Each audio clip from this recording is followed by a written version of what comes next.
It wasn't a spooky kind of creepy, but one time, when I was 20, I was driving home and it was about an 8-hour trip. There ended up being a traffic accident on the way, so I got held up, but couldn't afford to book a hotel for the night. About 4 hours from home, like 11 p.m., I was on a stretch of scheduled highway and there was a car behind me, but I didn't think anything of it. The same car followed me for the next hour, but I assumed that they were just going to the same place. I ended up stopping at a gas station to grab an energy drink, and the car stopped across the road but didn't get out. Again, I didn't think anything of it. When I left, the car pulled out and followed me again. I kept driving for about an hour later, pulled over to the next rest stop to use the bathroom. The car, still behind me, stopped at the entrance of the rest stop, but didn't get out. At this point, I got super creeped out. I was about only 2 hours from the next city, which was my home, so I didn't know what to do. Just to be sure I wasn't going crazy, I pulled over to the next pullout. The car pulled out over the next pullout behind it, but on the other side of the road. Again, they didn't get out, but they just sat there. So I just kept driving as soon as I got back to my town. I called my parents and told them what was going on. They told me to go downtown and to make 4 left turns. I did, and again, the car was following me. My parents told me to drive to the nearest police station. The car followed me the entire way to the police station, and as soon as I turned in, they peeled like 50 miles per hour over the speed limit. I went in and told the cops what happened, and they sent a patrol officer to find the guy, but I never heard anything about it. I have no clue what the person's motives were, but it still terrified me. Now, I'm super cautious anytime a car is behind me at night and takes the same turn I do.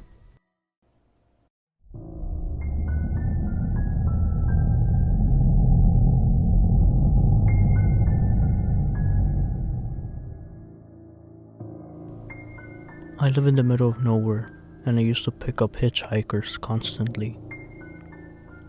On Christmas night, I drove over to the mountain back to my girlfriend's house after we spent the day with my family. She lived even further in the middle of nowhere. I'm talking an hour away from the nearest grocery store. I'm taking the only road off this area out there. It's about 20 miles of nothing but woods a couple of miles deep on each side of this road. It's just a very rural area we all lived in. I'm 18 years old, speeding along this long, straight road, about 80 miles per hour, just trying to get home before 2 a.m. When I suddenly fly past the sky in the dark, just walking down the road miles away from everything.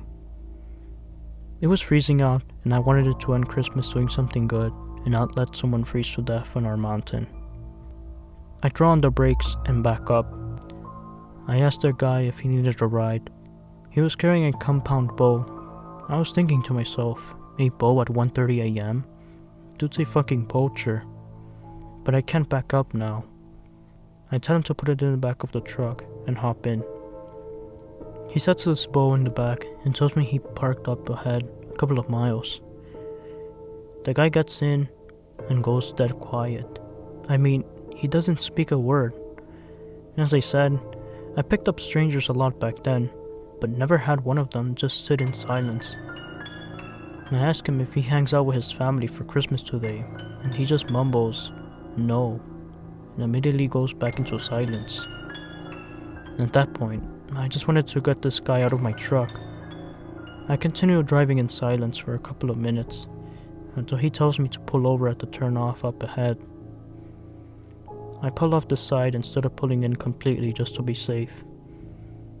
He just kinda sits there silently for a couple of long, uncomfortable seconds, and then just gets out. I really felt like he was thinking so hard about what to do next. He finally gets out, leaving the door open. I say something on the lines of, "Don't forget your bowl." Then I reach across to shut the door as he turns around to grab it. He slowly grabs his bowl out of the back, and then turns back and just stares at me through the window without moving. I just kinda sat there looking at him and decided to drive off. Not very eventful, but if you had been there, something was definitely up with this guy. He was just giving off extremely weird vibes. At the pull-off, I dropped him off, and right next to my car, there was a minivan parked with the door open. That struck me as odd. I haven't picked up a hitchhiker since.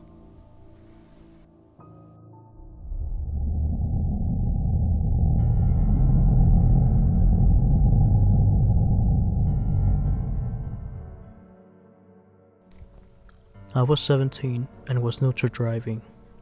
It was dark out and I was going to pick up a friend. However, I had never been to their house before. I brought a second friend for some company on the drive. The first friend's house is in a very rural area. The GPS had to take us to some road that was more likely a path through a field than anything, but it connected with the road we needed to be on. Towards the end of the road, there was a house with lots of people outside and a car parked in the road, essentially blocking it. We stopped a ways back into the group of people, and an older man, clearly drunk, came up to the window and asked what we were doing on that road. We explained we were just following the GPS and were trying to get somewhere.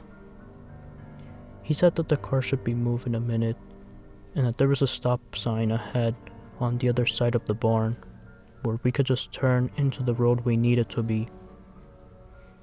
In the midst of this, my friend notices two guys picking up a girl and shoving her, kicking and screaming into the backseat of his car.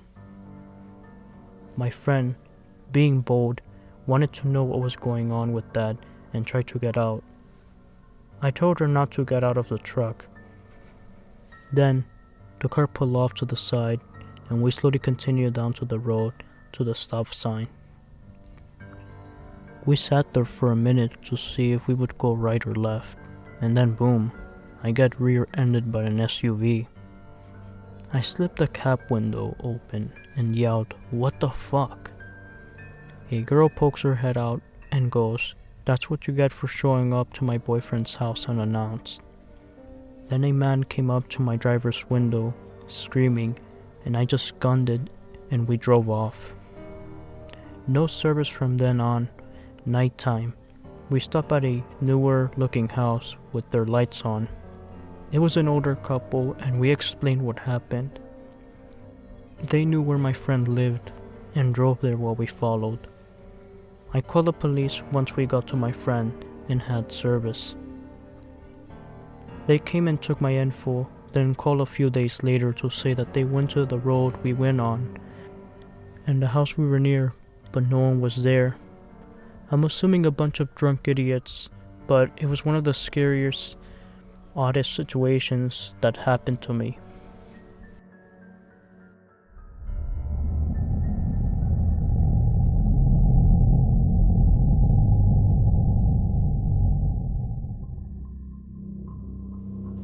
Years ago, I was driving with my ex-girlfriend back from a wedding in northern Wisconsin, heading towards Madison, where she lived. We were probably like 20 or 30 miles away from the city at that point, and it was probably around 1 a.m. My GPS, which was some really cheap brand that my dad got me as a gift from Radio Shack, had me going through some backcountry highways for some reason after I had just stopped for gas instead of getting my back on the expressway right away. I didn't mind, as I always kind of find these really peaceful, even though at night can be pretty creepy. My girlfriend was asleep in the passenger seat, so I had turned down the music really quiet not to wake her up, which added a bit to the eeriness of it. I'm like really into this grove of driving, focused on the road because it was so dark without street lights everywhere. Then something on the side of the road catches my eye. It was a giant mountain lion with what appeared to be blood all over its face. I start shaking. My girlfriend will wake to get her to see it before it was gone, but she woke up too late. I pulled over to the side of the road and asked her to watch the rear view so she could see this huge thing cross the road, but it never did. She was convinced that I just imagined it, all because that area of Wisconsin is not known for mountain lions. But I swear, I saw it, and it terrified me.